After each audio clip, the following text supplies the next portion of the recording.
Hey guys, Axel6 here with another showcase of a build I've been theory crafting for the POE 2.4 patch, the Druid patch.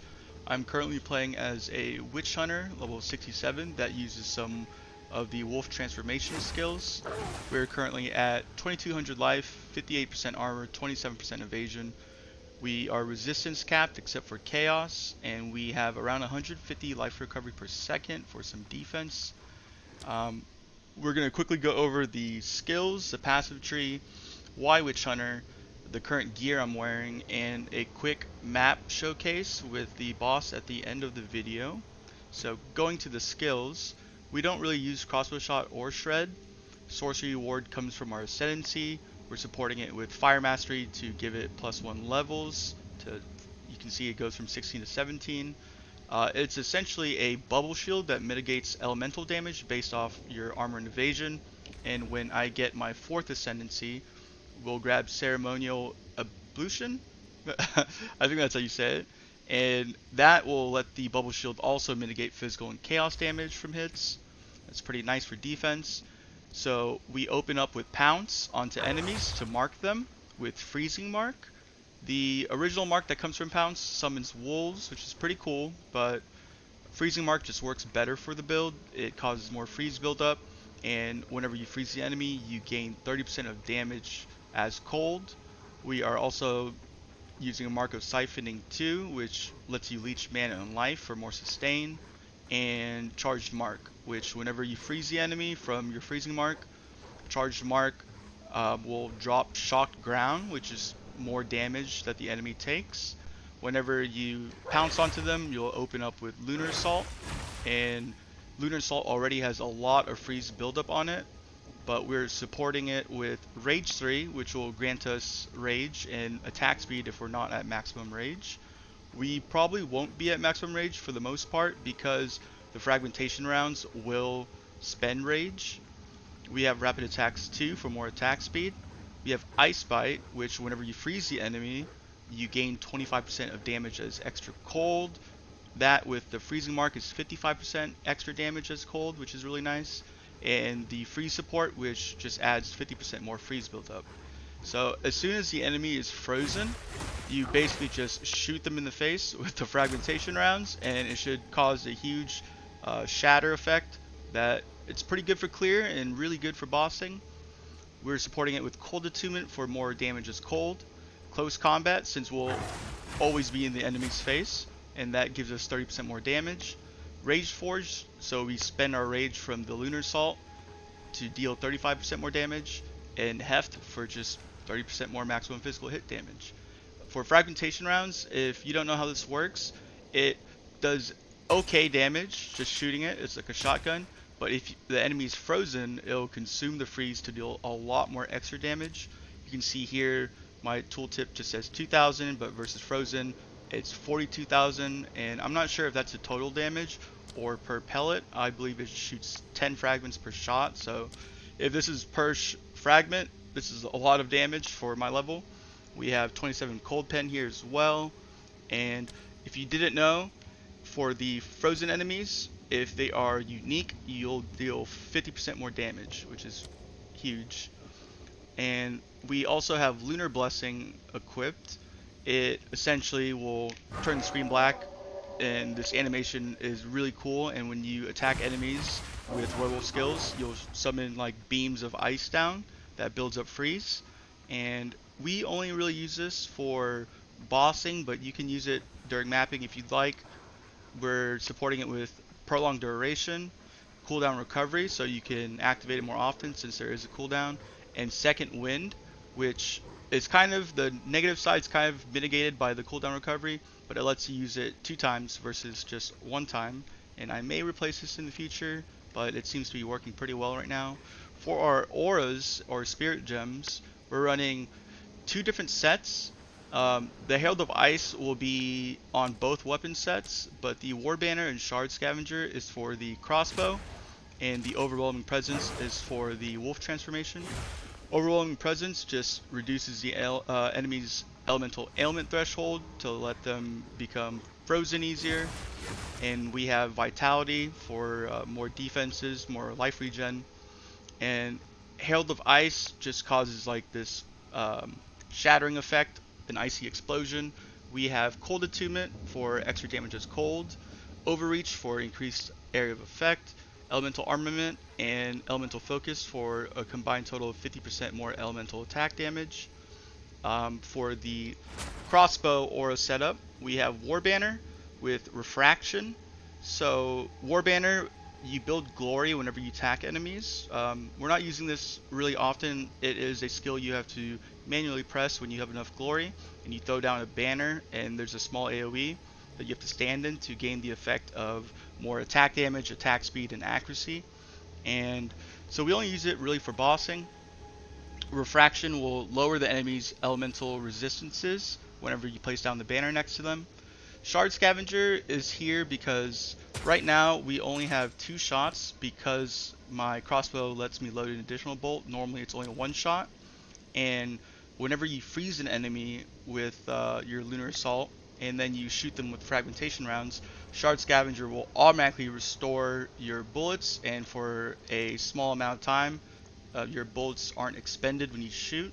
So one awkward part about this build that Shard Scavenger is supposed to kind of fix is that when you shoot the enemy and they explode and then you go to your wolf form right away, your ammo won't be reloaded, and when you try to shoot at the next pack of frozen enemies, you'll be locked into the reloading animation unless you reload manually while you're in the human form before you swing again.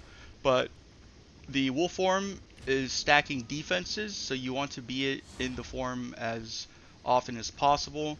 So during the window of reloading, you might be a little bit squishier. For the passive tree in Y Witch Hunter, we chose Witch Hunter mainly for this node right here. 100 passive skill points become weapon set skill points. So we have 2 entire separate trees for the crossbow and the werewolf transformation. And then I picked up Zealous Inquisition for more clear. Enemies will explode, dealing 10% of... Oh, there's a 10% chance that they'll explode, dealing 100% of their life as physical damage. And then we have Sorcery Ward, which I talked about earlier, and we're going to grab this one right here for our 4th ascendancy. For our skill tree, since you won't be in the crossbow human form too long, it's only for bossing, killing packs of enemies, and we switch right back to the wolf form. We pick up no defense nodes. It's all damage. So if you notice, every node here is just for projectile damage. We try to grab as much as possible. Vile Wounds gives you 33% more damage if they're frozen, which they always are.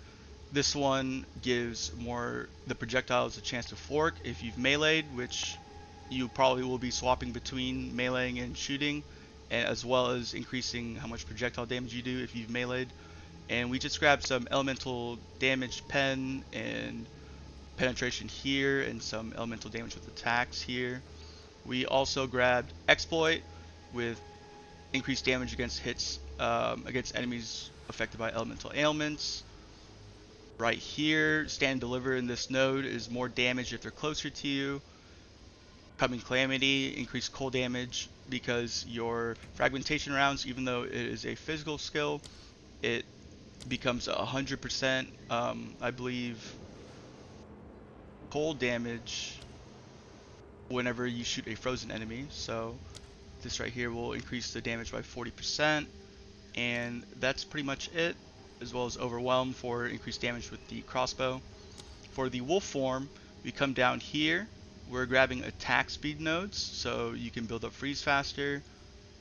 Skill speed also affects how fast you attack. We have some freeze buildup here. We have skill speed and physical damage here. Some cold damage here. Increased damage against chilled enemies. Increased damage with two-handed weapons. And then we're grabbing these nodes for armor evasion, rating, and as well as down here we have leather bound gauntlets. So the higher your armor on your gloves, the more evasion you'll get. One thing I didn't realize while putting this build together is that if you're doing a complete weapon swap, setup. You cannot grab jewel sockets, and you cannot grab these huge notables. So pathing might look a little messy because I had to go around these jewel sockets, but that's enough for the passive tree. For the gear I'm currently rocking, besides the gloves, we're using armor evasion bases. We have 20% movement here, ideally you want 30%, and we're stacking life. The armor applies to elemental damage is nice. You don't really need it, but it's just more defense. I wouldn't recommend getting deflection on your gear since our evasion isn't that high currently. And this has some cold res. The belt has life regen, double resistances, life as well. The gloves, I didn't want to get the melee skills because our main damage is actually from the fragmentation rounds. So we have double resistances, life, adds flat physical damage to attacks, and that you could replace with percentage armor for more defenses if you'd like. For the rings, we have adds flat physical damage to attacks, as well as cold damage, life, double resistances, and we have added flat cold damage here, some life, double resistances. I was crafting this amulet. You can use that essence that gives global defenses, which is really good because that will affect your armor and evasion. You can also get evasion percent or flat evasion. I have increased armor here, some life, chaos resistance, and life regen is really nice. For our body armor, we have life regen, cold resistance, and this build is pretty stat hungry since you're splitting it between 3 stats. I would recommend getting some strength, intelligence, and dex in your gear if you can fit it. You also want life, so we have a 213 life here. The armor evasion rating is pretty low here. The helmet has it actually has more, which is surprising. And we have 90 life and resistances here, as well as life regen. The crossbow I crafted, it just has flat physical damage, percent increased physical damage, and I tried getting the hybrid physical damage or a high cold flat damage roll, but I got elemental damage with attacks, which isn't the worst, but it's not ideal, and the loads and additional bolt is nice. For our talisman, we have the hybrid physical damage, the flat physical damage from the essence, a really low roll of cold damage, and some attack speed. And with that out of the way, I will show you guys how the build actually looks. And if you guys are still watching, thank you so much. And if this video has been informative, gives you any ideas, please leave a like. And if you have any questions or suggestions, please leave a comment. And I hope you guys enjoy. So this is going to be a rare. One tap him.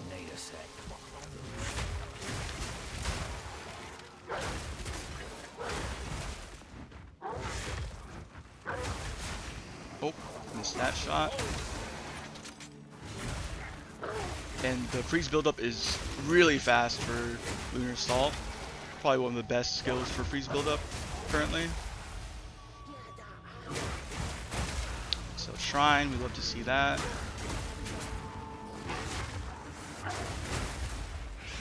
Not yet.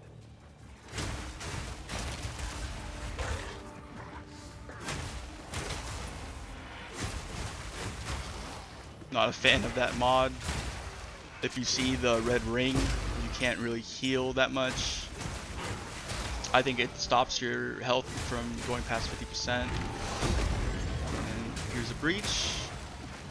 I'm a fan of this mechanic. It's pretty straightforward.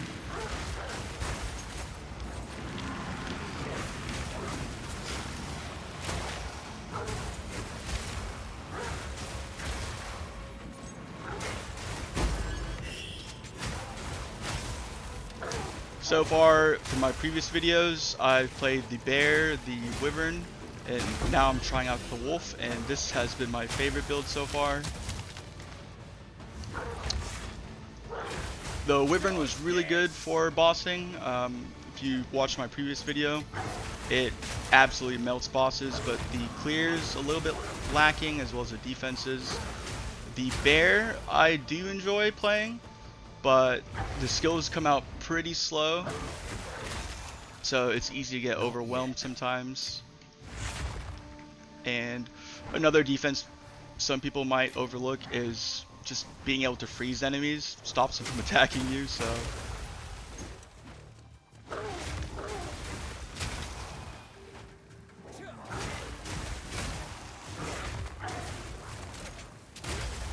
yeah, I just had to reload there, so there's a small pause in my attacks. And you can use pounce just for movement as well. You don't really have to mark enemies. And if you get the buff from freezing mark, you'll notice the frozen cape and weapon. Need a sec.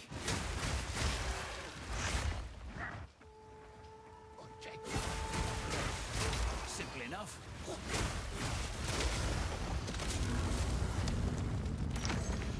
I'm actually not sure how I feel about the league mechanic. Oh, and here's the boss, so let's do a showcase real quick. And he's already frozen. He's almost dead. You can activate this if you'd like. Throw down the war banner.